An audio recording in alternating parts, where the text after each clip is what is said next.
My name is Andres Rico. I'm currently a second-year PhD student here at the lab. And I've been working like 5 or 6 years full sensing projects, many of which have overlapped with Carson and the termites. So today I want to explain a little bit about the work that I've been doing for the PhD thesis, and sort of like the framing or the frameworks that I use for sensing at multiple scales in cities. And then to make the concepts more clear, I will dive into two projects, one of which is the CO2 sensors that Carson showed and how we use them. And then another one is about mobile infrastructure, so bikes, shared bike systems outside of offices and buildings. So just to put a little context, at City Science, we build different models that can help us to understand cities. And so these models, the baseline for them is usually a lot of data. As Carson says, we use data for transformation of spaces, for behavioral change, but we also use it for building models. And so when we start building models, we look at different sort of data sources that we might have. And sometimes we can have satellite information, social media, bank transactions, surveys, telecom. We can create synthetic data, or we can have access to census. These data sources are all very, sometimes they come with trade-offs. So for example, satellite data can be very ubiquitous. We have images of all of the world, but sometimes it lacks granularity about small scale changes or things that are covered, such as buildings. Then you have something like census data, which is very good at analyzing social dynamics, but sometimes it still lacks some granularity and spatial and temporal coverage. So you can see how many different sources have different trade-offs.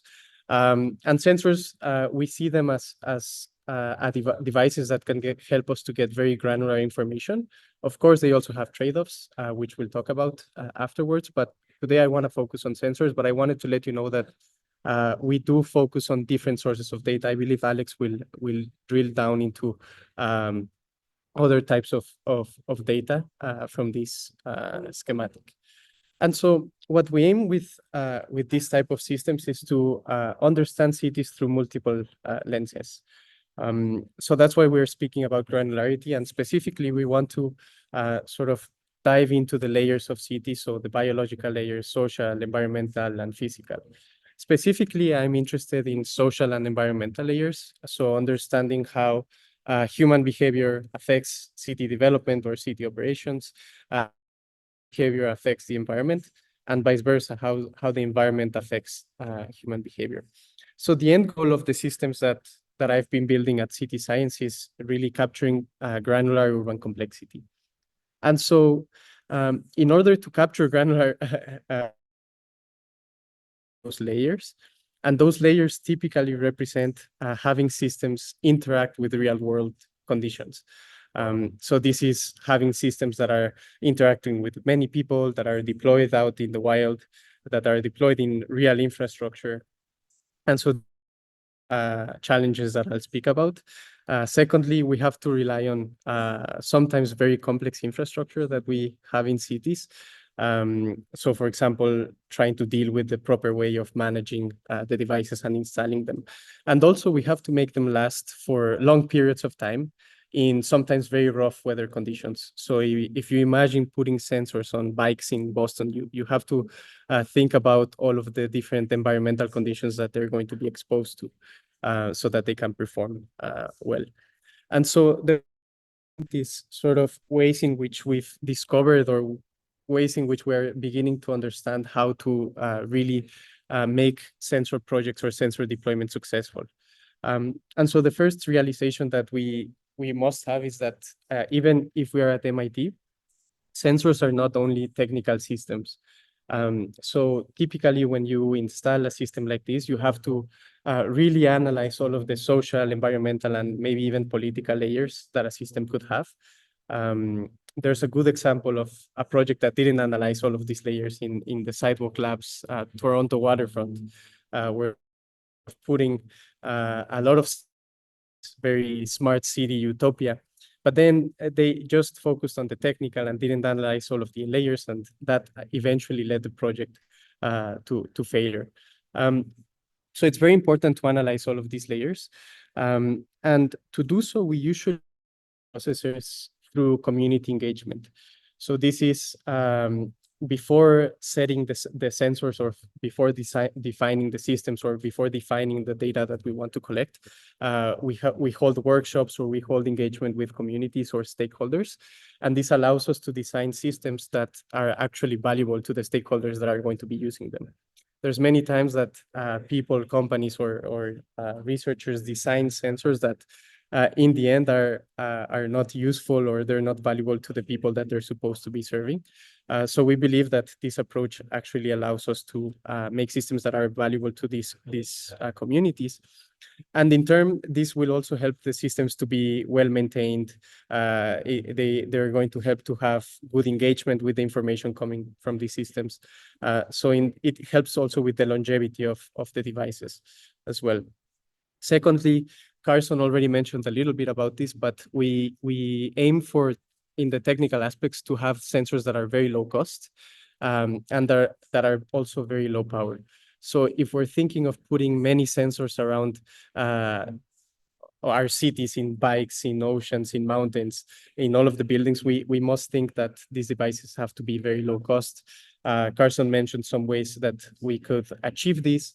Other ways are really simplifying the tasks that the sensors do, reducing cycling times. And then low power talks about battery life. So if we have to deploy a sensor, let's say 100 sensors in the media lab, and we have to change the batteries, it's probably not going to. Should aim for years of operation on a single battery charge. And lastly, we try to make sensor projects that are placed opportunistically. So this means building sensors that are actually adapted to the infrastructure and the activities that people normally carry out in their regular lives.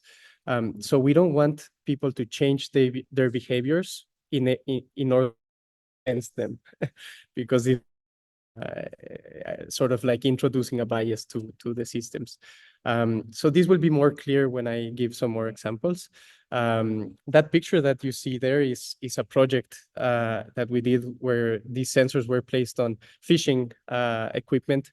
So it could be an opportunistic way of tracking water health in different coastal areas or in water bodies of cities. And so many of these characteristics are with many of our projects. We've put sensors on bikes, as I said. We did a project with Andorra, the government of Andorra, where we placed these type of sensors on skis, and we sort of crowdsource information about different aspects of the environment in mountains. So ski resorts could optimize their operations. We've put them in informal settlements. I think next week I'll be speaking a little bit more about that project specifically. But all of these different projects, they have very different goals, but a lot of the framework is the same. And so in order to better explain this framework, I'm going to dive into two of the projects. So the first one that I want to talk about is this project of the JetSem project, which was in collaboration with Panasonic. And what we did here is that Panasonic was deploying their fleets of electrically assisted shared bikes. And so they asked us to analyze what type of sensor systems we could use to get more information about their bikes.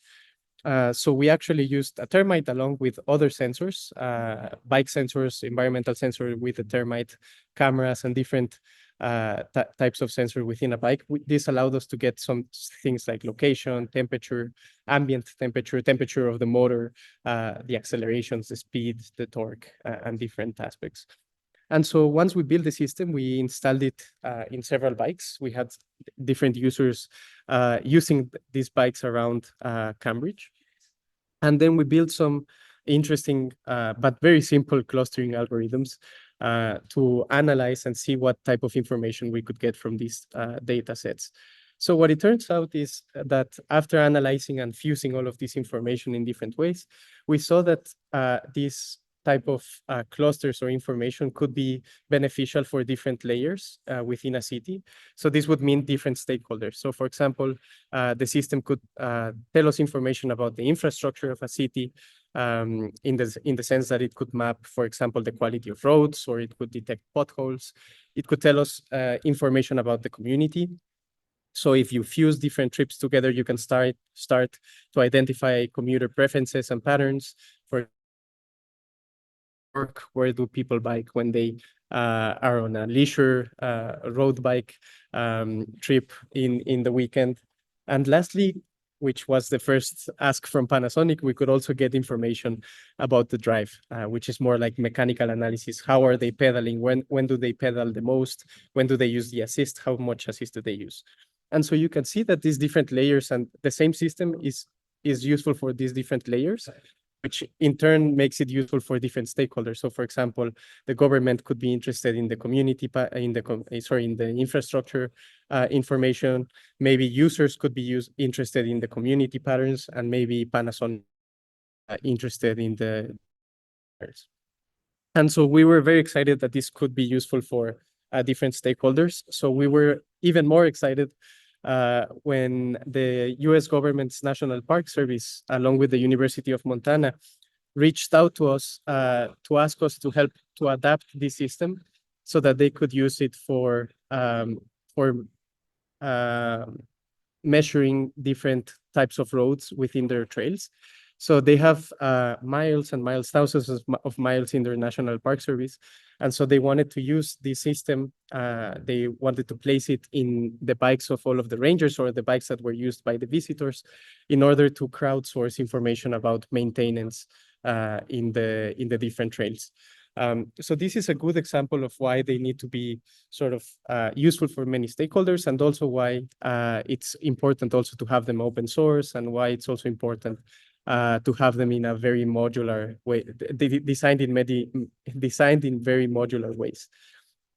And so secondly, I want to talk about the CO2 project. So this was a project that also uses some of the termite technology. And this was a project that was done in collaboration with the government of Andorra. And it was done it started during the COVID pandemic. So some of you might remember that we were going back to the labs or to offices gradually. So we needed a way to better understand how to manage this flow or careful flow of people into offices, classrooms, etc. So we enhanced a termite with a PIR sensor. So PIR sensors are motion sensors.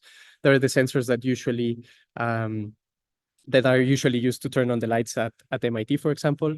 And then we added a CO2 sensor, high quality CO2 sensor that allowed us to see the CO2 in the room.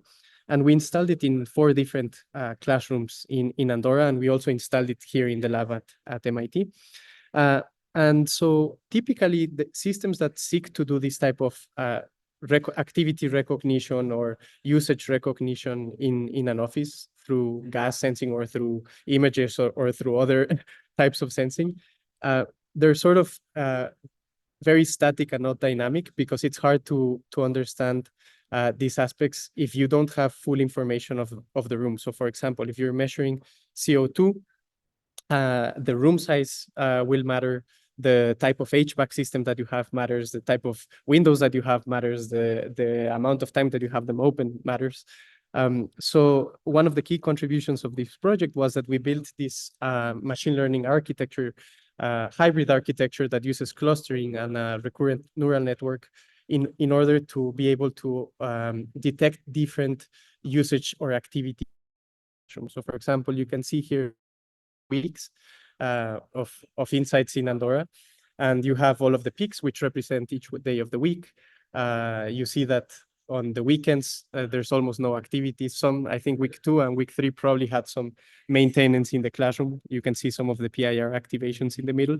And then the different colors represent different states in a room. So for example, a room being actively used by many people and not being well ventilated, or a room being used by many people and being well ventilated, and different aspects. So the idea was that this type of information could then be fed into building operators or building managers so that we could better control the inflow of people for COVID.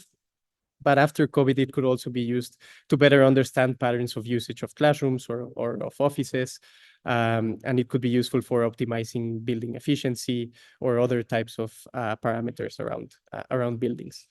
And so very quickly, just to close, many of these sensor systems, they end up giving us a lot of insights, but we really aim to take all of these insights into actual actions that change the behavior or change the environment. So at City Science, it's not just about building these devices and having these dashboards and having all of these models running, but we really aim to change, to have actions that have an impact on the environment or on people. And so we aim for these insights to transform into actions through two main avenues. So first of all is bottom-up processes. So these bottom-up processes means giving information directly to users. In the CO2 project, it would be giving information to teachers or to the building managers, and so they can have behavioral changes. So for example, if they know that there's not good ventilation or the activities are intense and there's not a good ventilation, they can maybe open the windows, etc. And then the second one is through top-down processes. So this means giving the same information to other stakeholders, such as researchers, NGOs, or policymakers, so that they can develop better policy or infrastructure. So in the CO2 project, this could take the shape, for example, of giving it to the Andorran Health Authority so that they can regulate the building code so that they have safe spaces for the children to learn, amongst many other examples that you could imagine. And so with that, I would like to also say that for your final projects, if any of them includes any sensing component, please reach out to me. If you're interested to learn more about the other projects or to learn more about the ones that I presented, you can scan that QR code as well, and feel free to reach out to me for your projects or any questions that you might have.